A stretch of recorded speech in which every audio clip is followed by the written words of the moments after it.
朋友们，大家好，今天是7月7号，昨天是7月6号。昨天那期节目呢，我说错了，我说成了7月7号了。所以有的网友问我是不是去年录制的节目，其实不是啊，就是昨天录制的。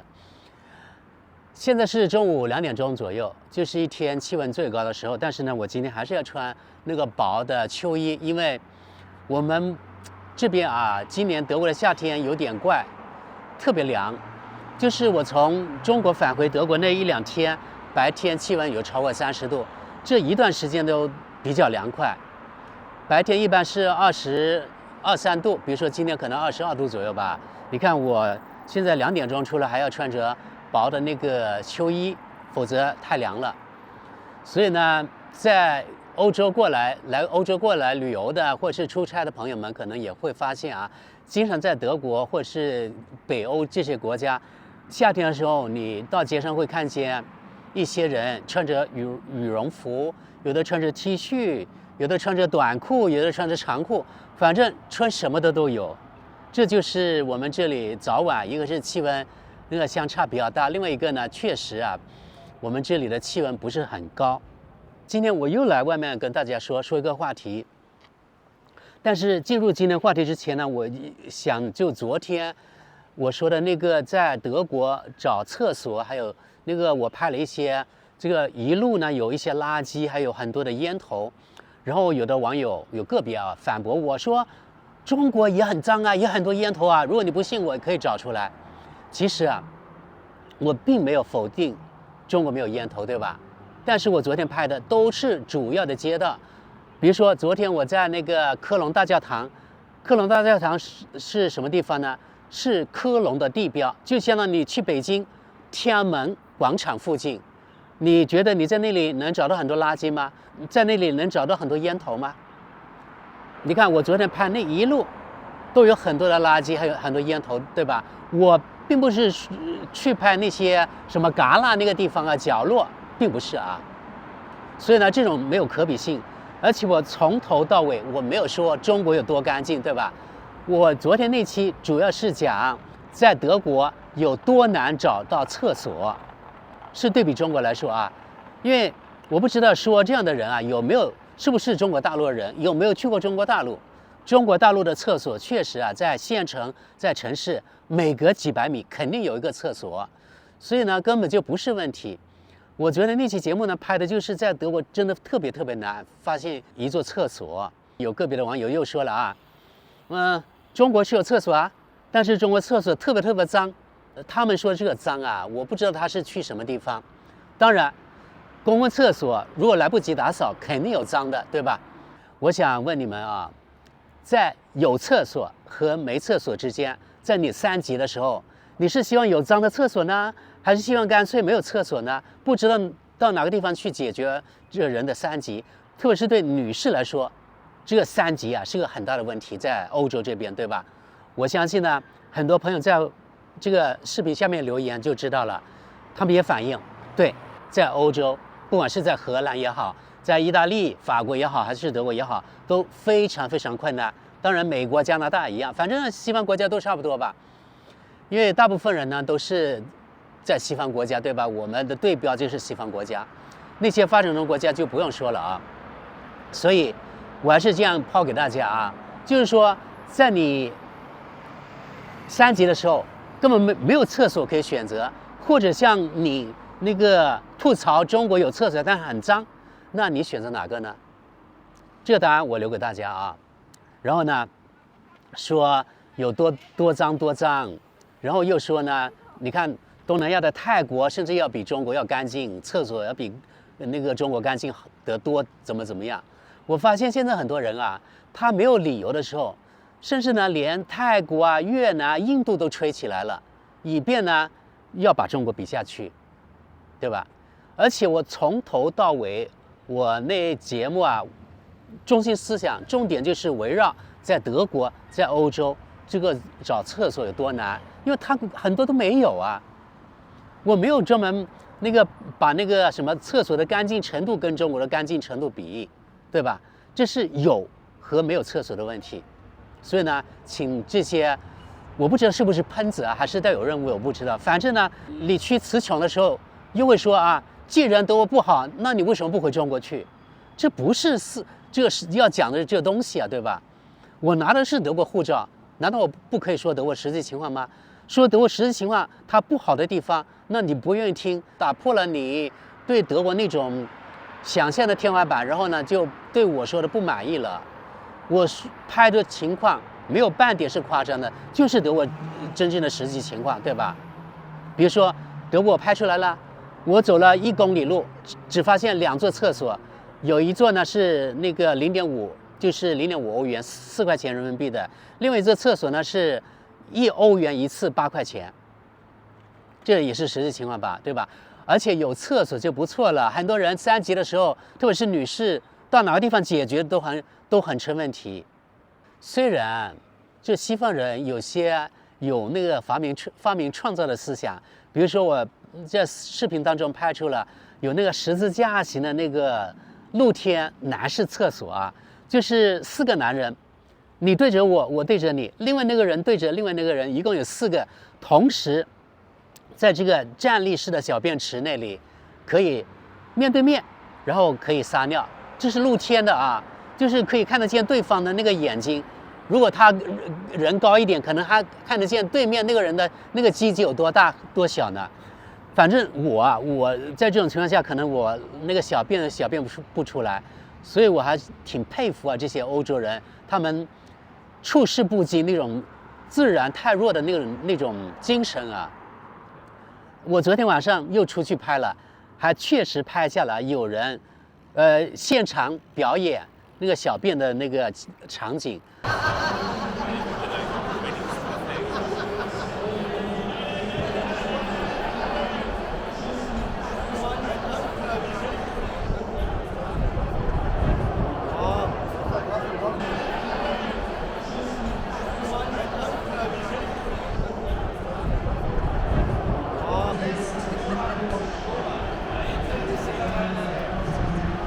好，这是我就昨天说的，有的人在我下面留言，我回应一下啊。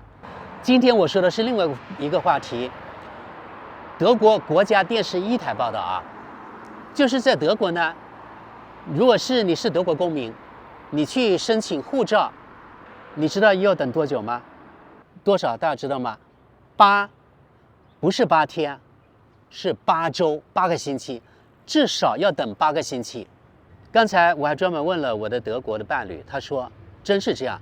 他当时呢，他去办理我们城市那个叫什么市民服务中心吧，去办理的时候要提前预约，他提前了6周去预约，提前6周啊！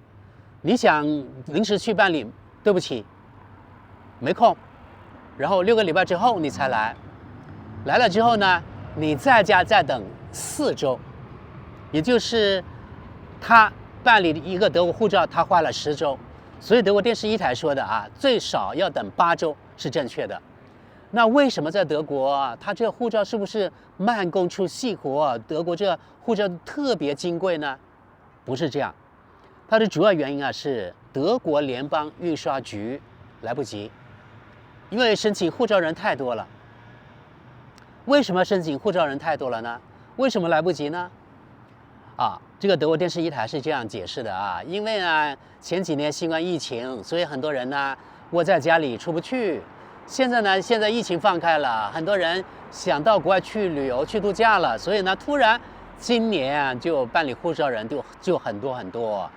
我觉得这只是事情的一面，就是一个原因之一吧。另外一个原因，我觉得最主要原因他们没有说，就是德国人或者德国联邦印刷局的办事这个效率太低了。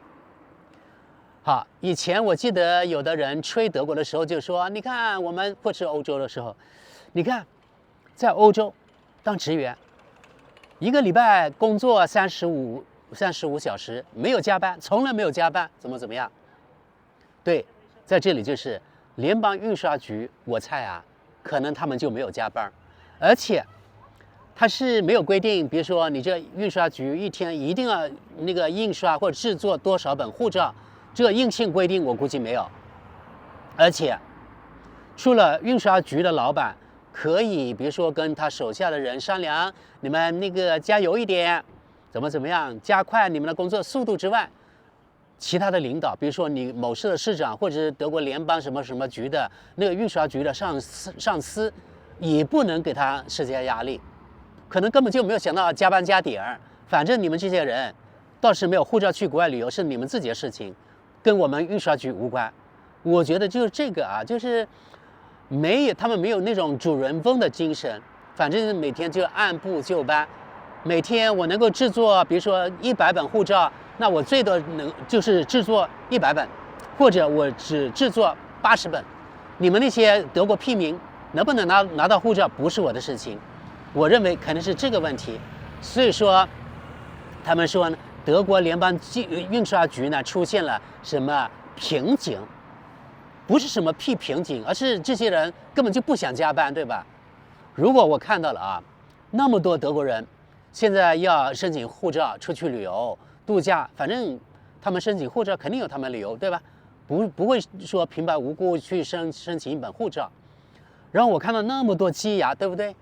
那我作为这个印刷局的老板，肯定为这个国家国民着想的话，我可能会跟比如说德国他们印刷局的工会商量，我们最好能加班，然后呢让所有的国民尽快拿到护照，然后让他们能够度过愉快的假期，对吧？可是没有，根本他们不会从另外一个角度，不会换位思考，所以导致了你看一本护照而已，就要等8周，甚至呢要10周，也就是2个月到2个半月，甚至3个月的时间。你们想想看，在中国，我还专门去做了一下功课，在中国办护照一般是2个礼拜，甚至呢在有的省市，它最快呢可能1个礼拜就可以拿到。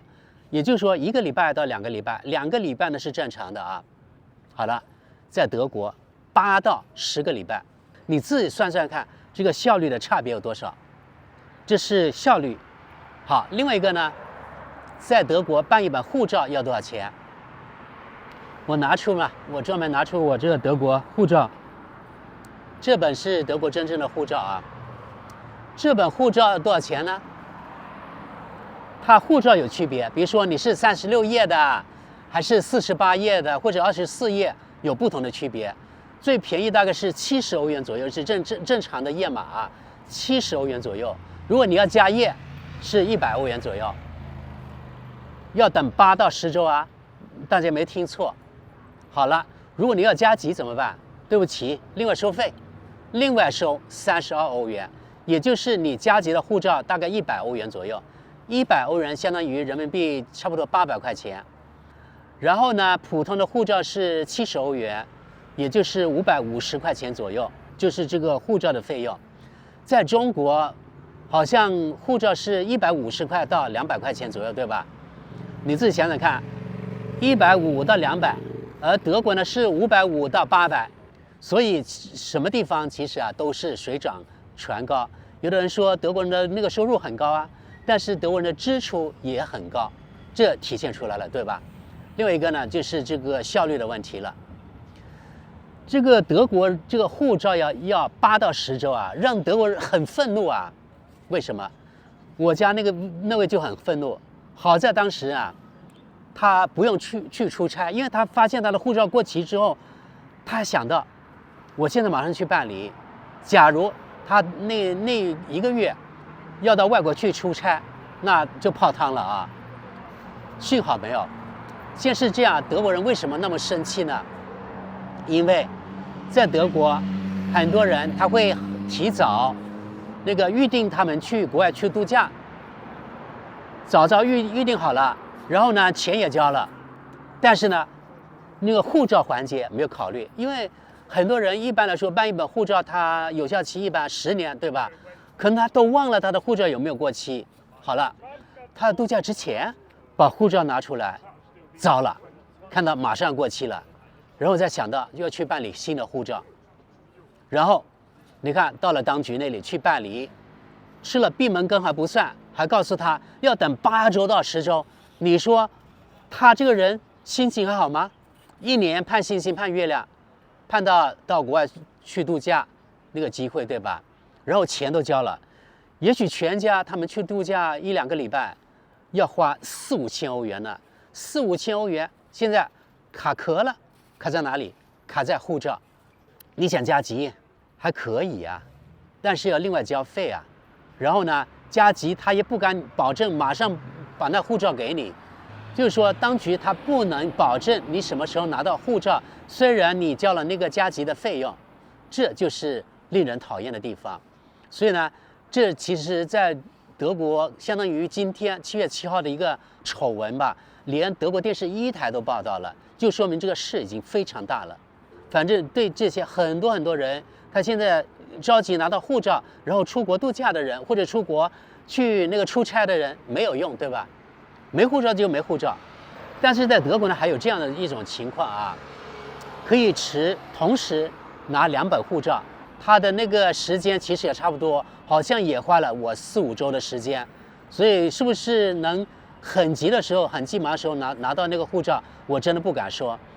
而且刚才说了啊，加急护照要多加30多欧元，也就是说，这个人如果是想他的那个出国度假这个计划不泡汤，他又要办理正常护照的同时，因为那个你交了钱或者是你预约了，你就不能取消的啊。也就是你交了费了，等8个星期，对吧？然后呢，你着急去度假，你又另外申请办理第2本护照，加急，好，这个可以。第2本护照呢，100欧元，前面是70，也就是你办理2本护照就花170欧元，就花大多少？1300元，1200多，1300人民币，对吧？大概就是这样子。所以有的时候我真的不知道，你们认为在德国或者在西方国家什么都那么完美的话，这只是我说的一个方面，这是我今天才发现的，都惊动了德国电视1台了，说明真的这事情肯定非常严重了啊！哎呦，好，大家看到了吗？大家看到了吗？出事了啊！出事了那里！哎呦！好，大家看到了吗？大家看到了吗？出事了啊！哎呦！好，大家看到了吗？大家看到了吗？出事了啊！哎呦！出事了，出事了啊！刚才我在录的时候，那个汽车跟这个有轨电车发生那个车祸了。不知道能不能录，那个气囊也出来了，里面的人受伤了。哎呦，这个太严重了！现在就等那个救护车或警察来了啊。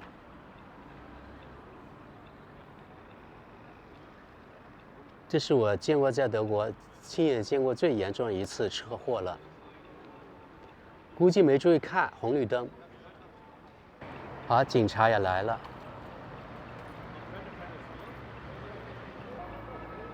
好像现在那个救护车也来了，我听到。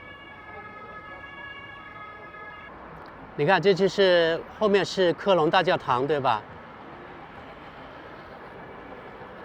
这个非常严重哦。